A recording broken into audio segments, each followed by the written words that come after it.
Hello dear aspirants and welcome to Edutab. तो guys ये series में हम आपको टॉप 1000 क्वेश्चंस प्रैक्टिस करा रहे हैं जो आपको यूपीएससी सीसेट 2026 के लिए प्रिपेयर करने वाला है। And this is part 5 of the comprehension series. तो गाइज आई होप कि ये सीरीज से आपको वो सारे बेनिफिट मिलेंगे, वो सारी प्रैक्टिस के लिए कंपोनेंट्स मिलेंगे जो आपको अपने तैयारी के लिए ज़रूरत है। तो चलिए गाइस, जल्दी से वीडियो को लाइक कर दीजिए और अगर आप यहाँ पहली बार हैं तो do subscribe to the channel. तो गाइस, शुरू करने से पहले मैं आपको एक बार अपने मास्टर कोर्स के बारे में बता देता हूँ। गाइस, उस पर अभी काफ़ी हैवी डिस्काउंट चल रहा है and you can avail it and use it for 1 year. तो आप अगले साल के एग्ज़ाम को भी अभी से टारगेट कर सकते हो। आपको करना क्या है गाइस, आपको बस अपने ब्राउज़र पे जाना है और ब्राउज़र पे जाके आपको टाइप करना है edutap.in। वैसे तो इसका लिंक आपको वीडियो के डिस्क्रिप्शन में मिल जाएगा, बट ये सिंपल तरीका है। आप edutap.in सर्च करेंगे, आप सीधा हमारे लैंडिंग पेज पे आ जाएंगे। यहाँ पे आपको नीचे दिखेंगे सी सैट कोर्सेज, आप इन पे क्लिक कीजिए and you will find our UPSC CSAT master course. अभी इस पे हम फ्लैट 70% ऑफ ऑफर कर रहे हैं and the coupon code is capital CSAT 70। तो गाइज, इसकी वैलिडिटी 1 साल है। वैसे तो आप और भी बढ़ा सकते हैं इसको, but 18 months, 24 months, 30 months, so that's your choice. But at least 1 साल के लिए आपको ज़रूरत पड़ने वाली है इस कोर्स की। रीज़न बिंग, आपको बहुत सारा जो कंटेंट है सी सेट वाला वो कंज्यूम करना पड़ता है। ठीक है, उसके लिए आपको पी वाई क्यूज़ चाहिए, उसके लिए आपको कॉन्सेप्ट क्लासेस चाहिए, लाइव क्लासेस चाहिए, ठीक है, कॉन्सेप्ट नोट्स चाहिए, मॉक टेस्ट चाहिए प्रैक्टिस के लिए। वो सब आपको एक वन स्टॉप सॉल्यूशन की तरह यहाँ मिलता है, not just for comprehension, quants, reasoning और कॉम्प्रिहेंशन, तीनों कंपोनेंट्स के लिए। तो come join us and start your preparation and build up your journey. चले गए तो शुरू करते हैं। This is part 5 of your comprehension series. तो लास्ट वीक जो मैंने आपको कॉम्प्रिहेंशन पैसेज दिया था एज अ होमवर्क, वो आज डिस्कस करेंगे और कुछ और पैसेजेस भी डिस्कस करेंगे and then at the end I will also give you another homework for today. तो ये था गाइज आपका पैसेज लास्ट वीक का। इसमें उसने पूछा था कि what which of the following statement sums up the passage. तो पैसेज कुछ ऐसे था: we generally talk about democracy but when it comes to any particular thing we prefer a belonging to our caste और community और religion. के जैसे तो हम डेमोक्रेसी डेमोक्रेसी चिल्लाते हैं, लेकिन जब कोई बात आती है तो फिर हमें अपनी जाति, धर्म, समाज, ये ध्यान आने लग जाता है। So long as we have this kind of temptation our democracy will remain a phoney kind of democracy. जब तक ऐसे थॉट्स रहेंगे तब तक ये डेमोक्रेसी डेमोक्रेसी नहीं रहेगी। We must be in a position to respect a man as a man and to extend opportunities for development to those who deserve them and not to those who happen to belong to our community or race। मतलब fairness होनी चाहिए, ये नहीं कि आप इसको favouritism दिखा रहे हो। This fact of favouritism, yes, this fact of favouritism has been responsible for much discontent and ill will in our country. ये बहुत उसका जड़ है, ठीक है, डिसकंटेंट का और आपको इल विल का बहुत बड़ा ये एक रीजन है आपका। तो उसने क्या पूछा है, which of the following is the best summary of the. Our country has a lot of diversity with its many caste, communities and religions. Diversity की बात कर रहा है वो? I don't think so. True democracy could be established by providing equal opportunities to all, yes. So far none of us have actually understood the meaning of democracy। ये extreme option होते हैं guys, कि किसी को democracy का मतलब ही नहीं पता अभी तक। नहीं, ऐसा नहीं है, बट ये आपको समझाने के लिए कि डेमोक्रेसी क्या होती है। And it will never be possible, ये देखो फिर एक्सट्रीम ऑप्शन आ गया, to establish true democratic governance in the country. नहीं, the correct answer is true democracy could be established by providing equal opportunities to all. जब fairness होगी, opportunity सबको बराबर मिलेंगी, वो ट्रू डेमोक्रेसी बन के निकलेगी जहाँ पे फेयरनेस होगी।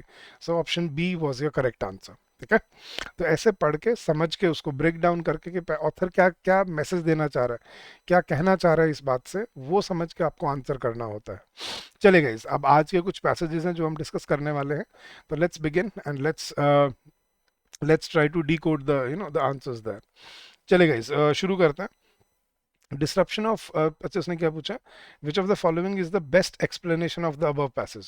तो disruption of traditional institutions, identifications and loyalties is likely to lead to ambivalent situations. उसने क्या बोला है कि ट्रेडिशनल इंस्टीट्यूशंस के डिसरप्शन से, ठीक है, आइडेंटिफिकेशन से और लॉयल्टी से, it's likely to lead to an ambivalent situations. मतलब दो धारी तलवार बन के निकलती है ये चीज़, मतलब दो आउटकम होते हैं। एमबी एमबी इज टू, तो दो सिचुएशन बन के निकलते हैं जब आप ट्रेडिशनल इंस्टीट्यूशन लॉयल्टीज आइडेंटिफिकेशंस को ब्रेक करते हो.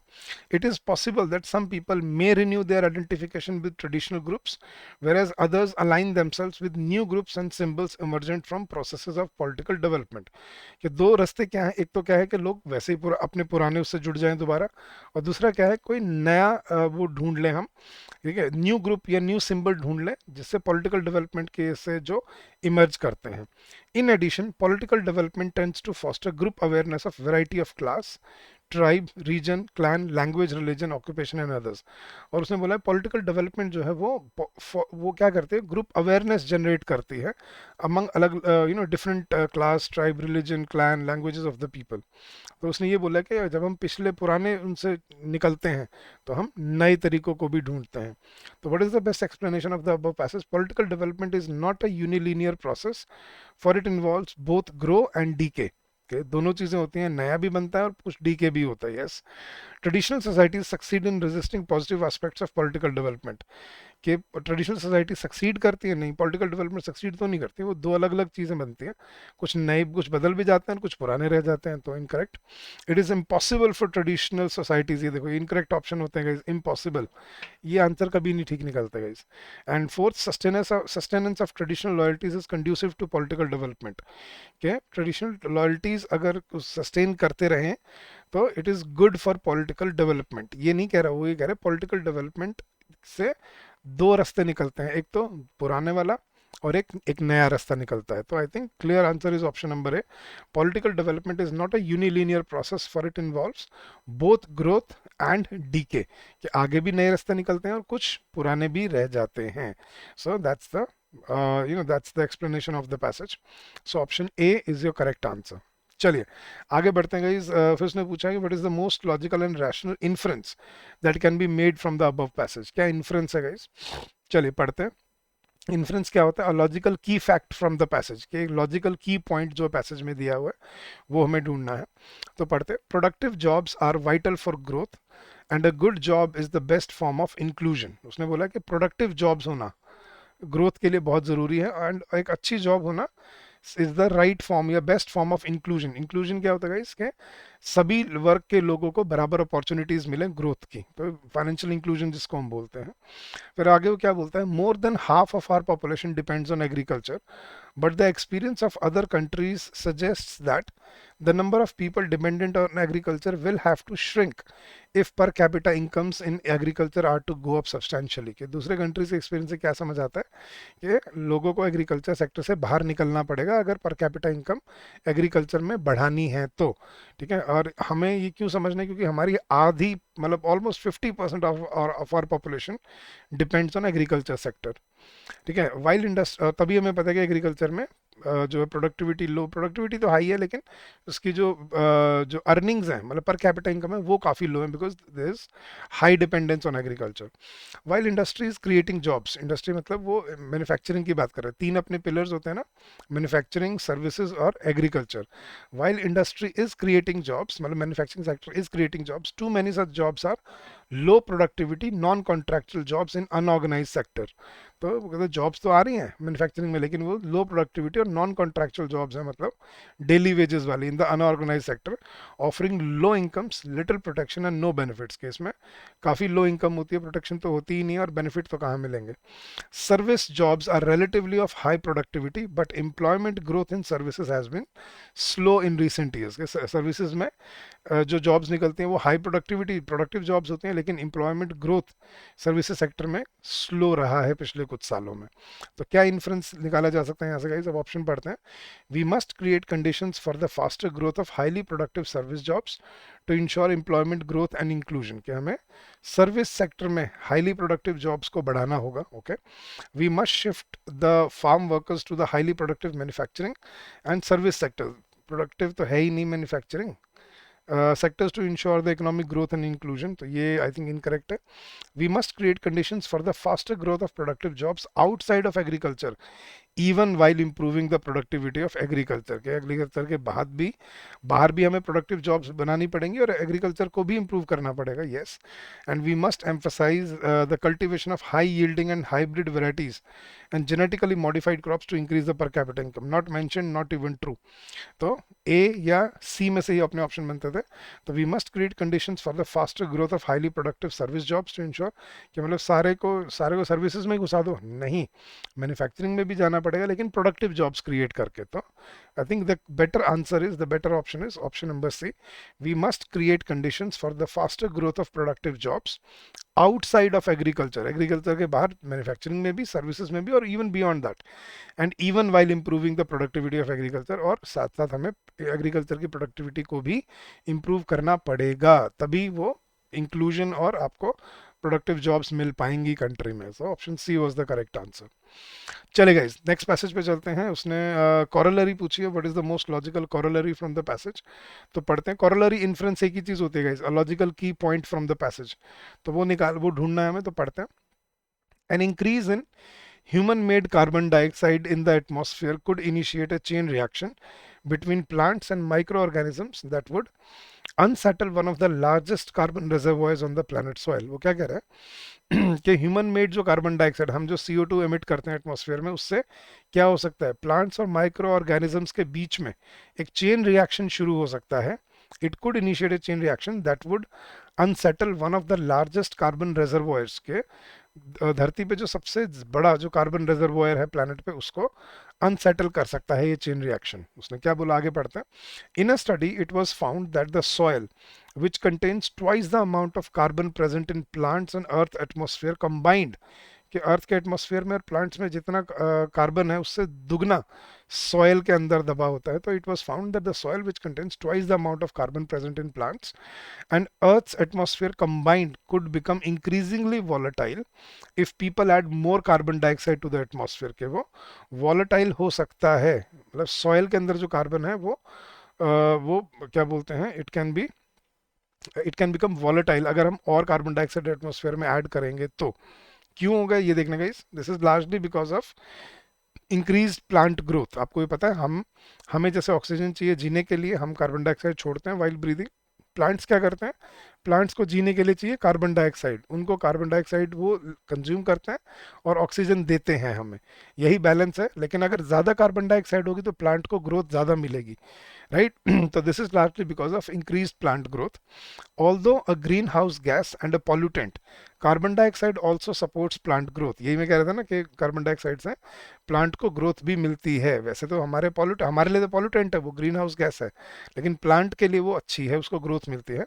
As trees and other vegetation flourish in a carbon dioxide rich future, their roots could stimulate microbial activity in the soil that may in turn accelerate the decomposition of soil carbon and its release into the atmosphere as carbon dioxide. अच्छा, इससे क्या हो सकता है कि ज़्यादा अगर carbon dioxide हुई एटमॉस्फेयर में तो ट्रीज और वेजिटेशन को जो ग्रोथ मिलेगी उससे क्या होगा, उनकी रूट से एक स्टिमुलेट हो सकती है एक माइक्रोबियल एक्टिविटी जो सॉयल के कार्बन को डिस्टर्ब कर सकती है, जिससे क्या होगा, सॉयल कार्बन की डिकम्पोजिशन शुरू हो जाएगी और वो एटमॉस्फेयर में रिलीज होना शुरू हो जाएगी. सो that is the critical point है.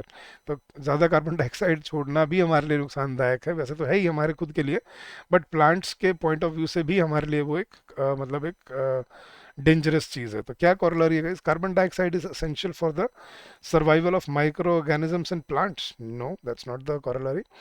Humans are solely responsible for the release of carbon dioxide. ये एक्सट्रीम ऑप्शन होते हैं गाइस, सिर्फ इंसान ही कार्बन डाइऑक्साइड छोड़ते हैं, नहीं, और बहुत तरीकों से होता है. Micro organisms and soil carbon are mainly responsible for increase plant growth. Soil carbon और माइक्रो ऑर्गेनिज्म से नहीं, वो तो कार्बन डाइऑक्साइड से होता है. और फोर्थ है, increasing green cover could trigger the release of carbon trapped in the soil.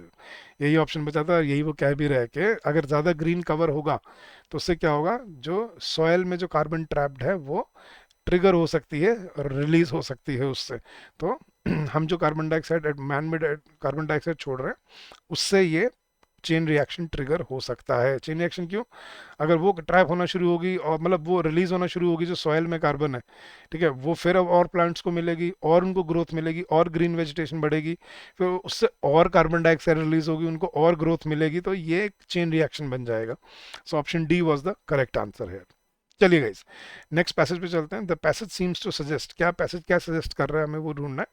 तो पैसेज पढ़ते हैं। In a free country the man who reaches the position of leader is usually one of outstanding character and ability. कि एक free देश में, democratic country में जो इंसान लीडर बनता है, ठीक है, he usually has a outstanding character and ability. Moreover, it is usually possible to foresee that he will reach such a position since early in life one can see his qualities of character। और ये कोई भी कह सकता है कि बड़ा होकर कुछ बड़ा बनेगा ये, क्योंकि उसकी बचपन से ही क्वालिटीज अच्छी होती हैं, कैरेक्टर अच्छा होता है। But this is not always true in case of a dictator, लेकिन डिक्टेटर के केस में सच नहीं होगा। Often he reaches his position of power through chance, कि वो डिक्टेटर बाय चांस बनता है।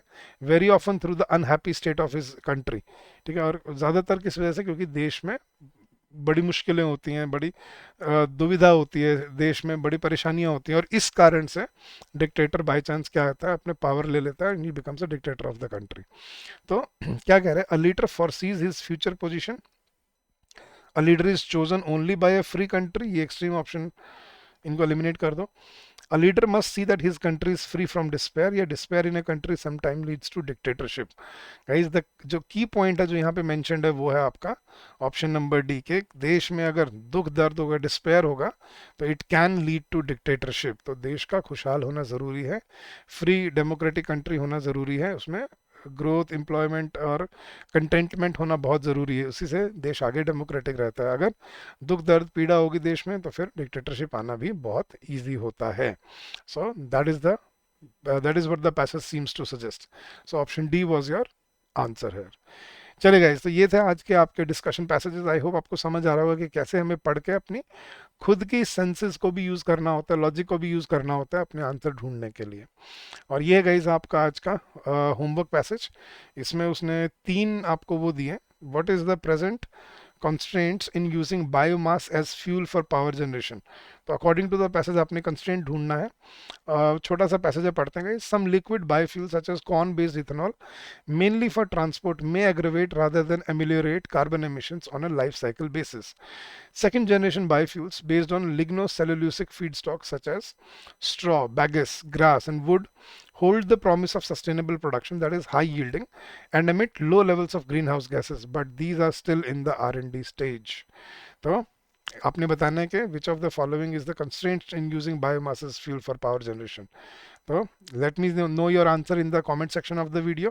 और जो भी देख रहे हैं पूरा अटेम्प्ट करना गाइज, अच्छे से करना, देखते हैं कि आप सही आंसर तक पहुंच पाते हो या नहीं पहुंच पाते हो। चलिए गाइज, तो that's it for today. But जाने से पहले मैं आपको फिर से आपको बता देता हूँ अपने मास्टर कोर्स के बारे में।